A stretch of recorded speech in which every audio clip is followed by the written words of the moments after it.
Pyramid শুধু একটা সমাধি নয়, এর ভেতরে এমন কিছু আছে যা আজও বিজ্ঞান পুরোপুরি ব্যাখ্যা করতে পারেনি।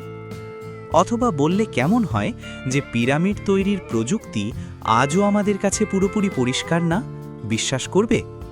ভাবো তো, আজ থেকে প্রায় ৪৫০০ বছর আগে, যখন আধুনিক প্রযুক্তি ছিল না, ক্রেন ছিল না, এমনকি লোহার যন্ত্রও ছিল না, তখন মানুষ কিভাবে তৈরি করেছিল পৃথিবীর সবচেয়ে বিস্ময়কর স্থাপনা?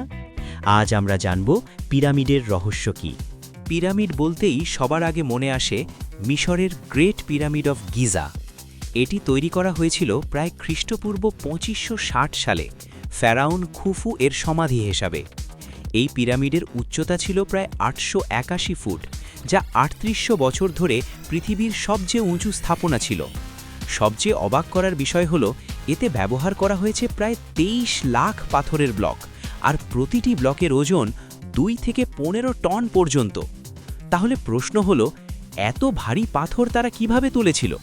বিজ্ঞানীরা মনে করেন প্রাচীন মিশরীয়রা বিশাল র্যাম্প বা ঢালু পথ তৈরি করেছিল। তাহলে পিরামিডের রহস্য কি? আসলে রহস্যটা লুকিয়ে আছে প্রাচীন মানুষের অসাধারণ জ্ঞান, সংগঠন ক্ষমতা এবং পরিশ্রমে।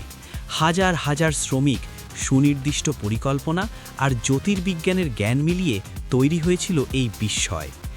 আজও পিরামিড আমাদের মনে করিয়ে দেয়, মানুষ চাইলে অসম্ভবকেও সম্ভব করতে পারে।